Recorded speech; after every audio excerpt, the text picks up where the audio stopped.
This debate right here is the best one of the whole video. It's the most meaningful, it's the most productive, and it's the most real. And in order to get to this section of the video, you would have needed to watch 37 minutes. So we are just going to jump straight into it. I like how they all respect the one Palestinian guy and just let him walk in comfortably. Let me give it to you. You're a good debater. There's no doubt about that.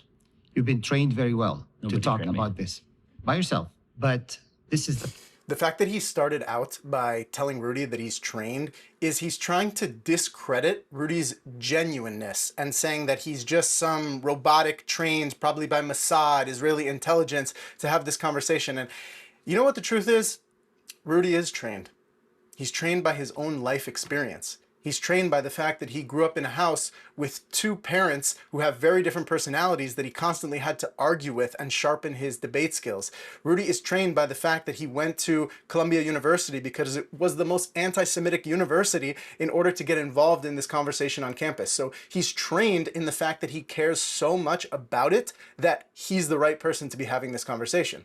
The problem is that you're trying to give yourself the right to define what's Zionism, and you're not giving us the right to define what do we mean by being anti-Zionist. When we say we're anti-Zionist, we do not present any hatred toward any Jews or any Jewish people or any community. He does, but a lot of people don't. We're trying to say we're against what the Israeli government is doing. That's what we mean.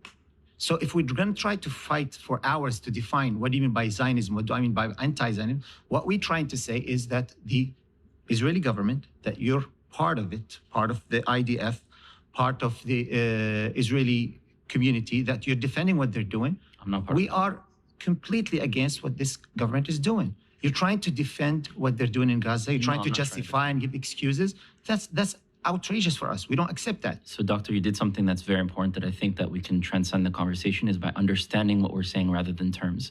The reason why I'm saying that anti-Zionism is anti-Semitism is because I'm giving a very specific definition of Zionism, which is the official definition and the definition that historically was and currently is that the Jewish people. So that's not what we mean. Exactly. This is why we need to have a conversation of what do you truly mean. When I say I'm a Zionist, I'm not talking about suffering of Palestinians. I want Palestinians to be able to return. I want Palestinians to be able to live. But your actions are louder than my your words. actions are actually working to that. I work with Palestinian leaders in Gaza and in the West Bank to actually change the situation. You are blaming Palestinians for what's happening in Gaza. I'm not blaming Palestinians for what's happening in Gaza. You just said that. I actually blamed the U.S. government for their foreign aid. I blame the British for what they did into our country. And I would like to see us being able to transcend. But what you are doing is so important because everyone who's listening can realize we need to understand what we're actually saying. If you're condemning the suffering of Palestinians, that is not being anti-Zionist. And if you are miscommunicating that and Israelis are hearing you saying I'm an anti-Zionist, let's ask you what you truly mean by that. And if we mean different things, then let's put those words to the side and actually care about what we mean. What is a future vision that we can live together in this land that includes both of us? You notice how Rudy just posed the question, what can we actually do to change this situation?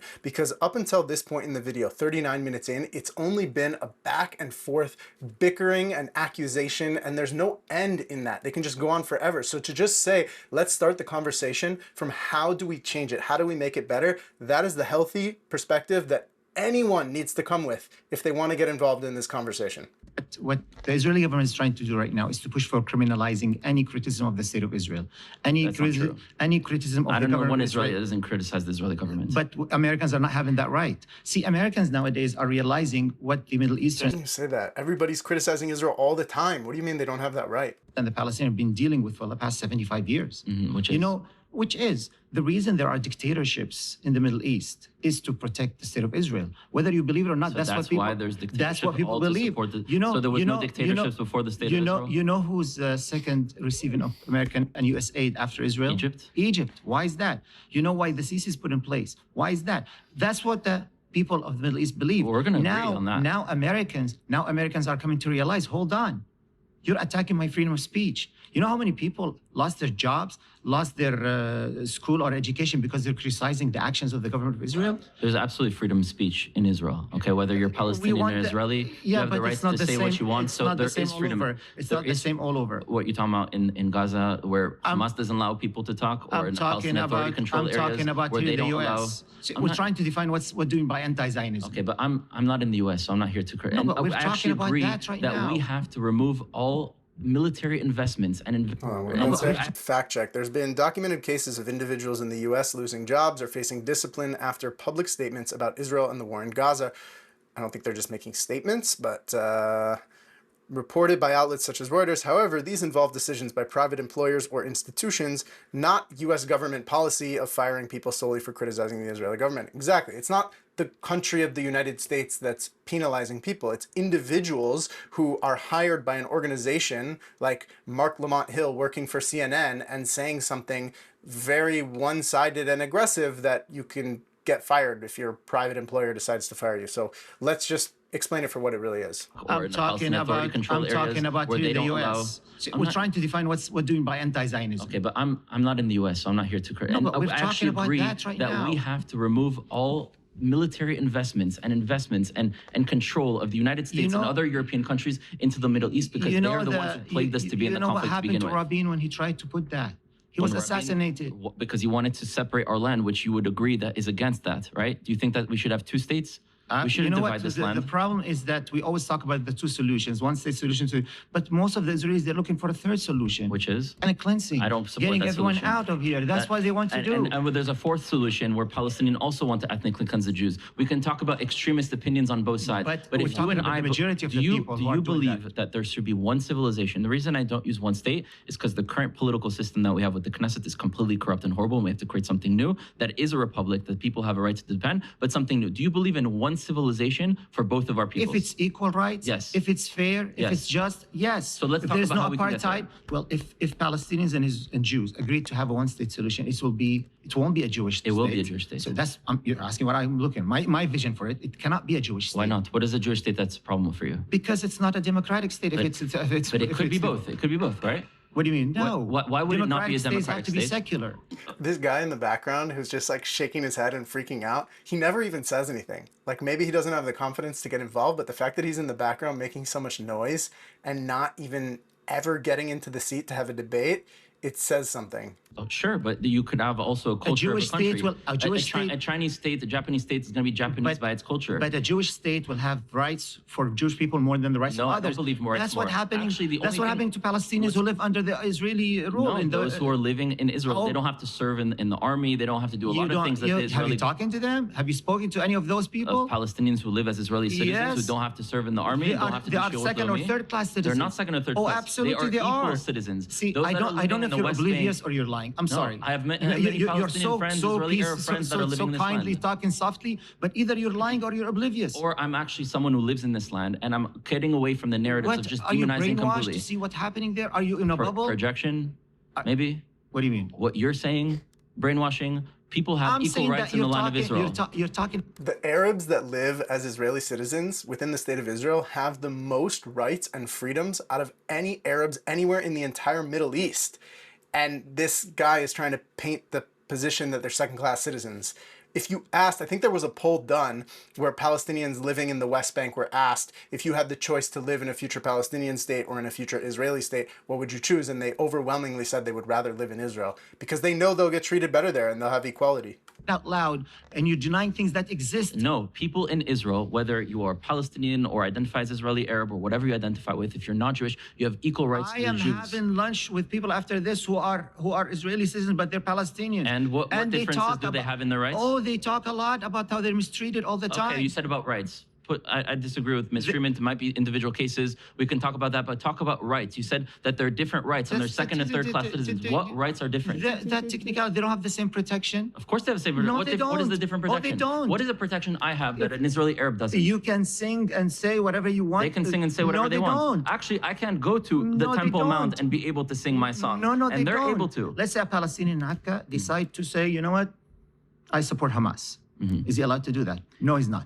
I mean, you support an organization that wants to kill individuals? I'm talking as an Israeli. Okay. You can say that. If someone here came to the United States where you're currently living and said, I support ISIS, what do you think would happen to them? But that's equal for all of them. What's equal for regardless of all of them, regardless of their faith, regardless of their ethnicity. If someone supports Hamas, there will be a problem. In Israel, a Jewish could say it differently than a Palestinian. Not the same. Yes, it is. You know why? Not the same. If they're actually plotting to do something. I'm not saying plotting. Okay? I said freedom of speech. You mentioned freedom of speech. There are plenty of Israeli Arabs who openly support Hamas. You can go to Tel Aviv University. You can go to Hebrew University. You can see them protesting, supporting Hamas, and nothing happens to them. Sheikh Salah was been put prison because of that. There's so many people. Because they were a part or supporting or in connection to. Because of words not that they because say. of the words that they say. What we're talking, what we're debating here. If those words is I want to go and help them, then that's different. Have the same rights as the Israeli-Palestinians. Israeli Arabs, That's Palestinians, yes, they have the same rights.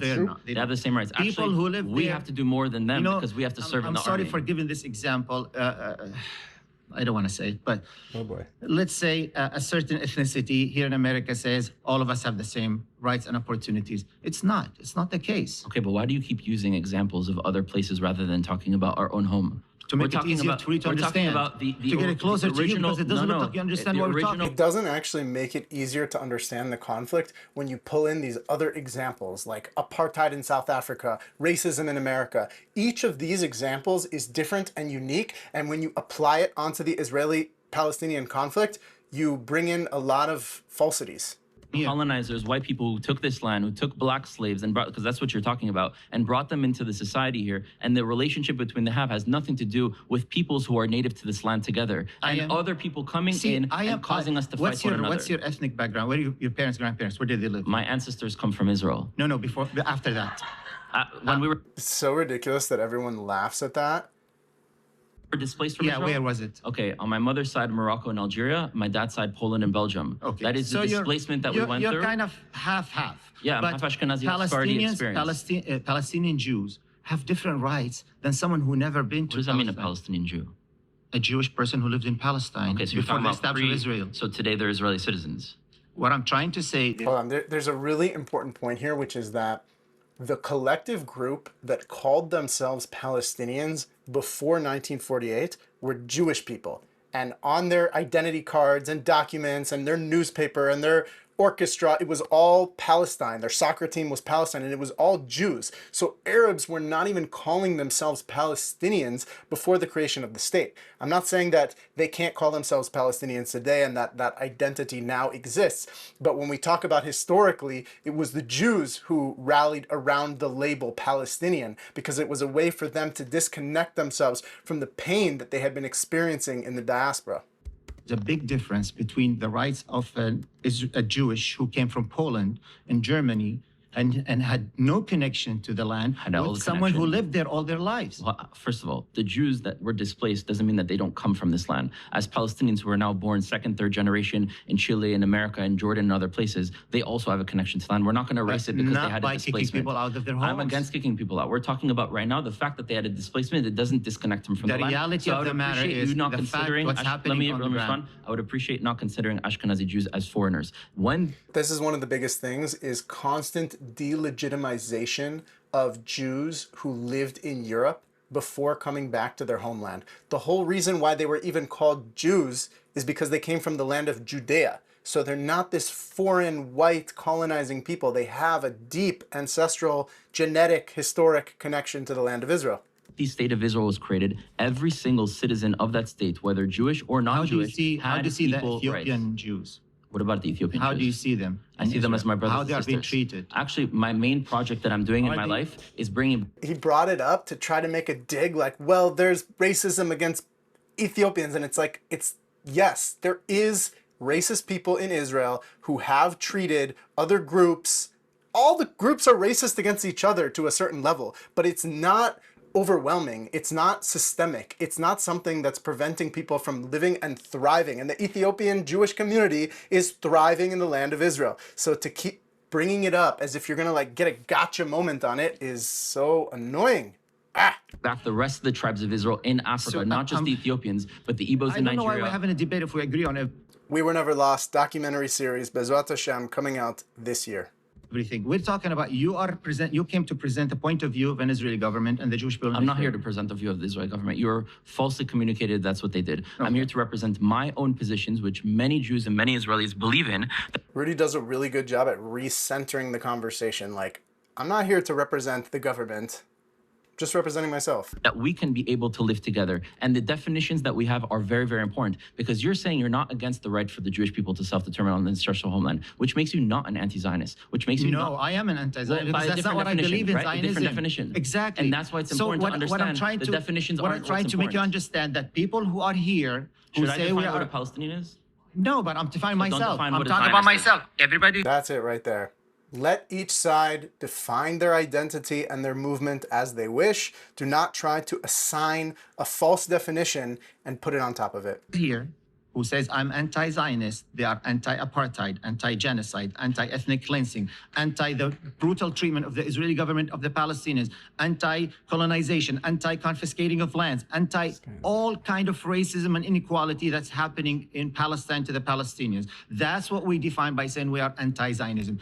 That is not a racist, that's not anti-Semitic, that's nothing that has to do with the Jewish faith. Right. It's all about the actions and the atrocities that the Israeli government is committing. So that's what we mean. I'm against apartheid, genocide. So you're an anti-Zionist. Good job. Colonization, settlements, which is not. Good job. We are proud of you now. Which is not taking place there. Okay. And when you are saying that you're an anti-Zionist, to be anti-something, you have to know what that something is. And as a doctor, as someone who's very intellectual, as someone who lived in this land, has experience, knows other Jews, you should know that Zionism existed before anti-Zionism. And Zionism is the idea that we have a right to self-determine on that ancestral homeland. The way you and your fellow Jewish and Israeli citizens define and raise the flag of Zionism, that's what makes us say we are anti-Zionist. No, that's what's happening. What I'm telling you now, I'm here right in front of you, is that Zionism only means the idea that it should have a right to live in this land, and I'm against the suffering of Palestinians. On the expense I'm of against everybody else. No, not with at the all expense. price, with all Why are expense. you always blaming the Jews and Israelis as the expense? Because that's happened. No, because you That's see what it as a happened. zero-sum game. There's a good guy and there's a bad guy. China, What about and all the these what about the places. communities of Israel that were destroyed? We got to pause here. We're out of time for this claim. Please return to your seat. That was it. That was the best moment in the whole video. That was an Israeli and a Palestinian actually sitting down and talking about what needs to change and how we define ourselves and how we define the other. And that is going to be the first step that we are going to have to put into practice to one day end this conflict. Peace.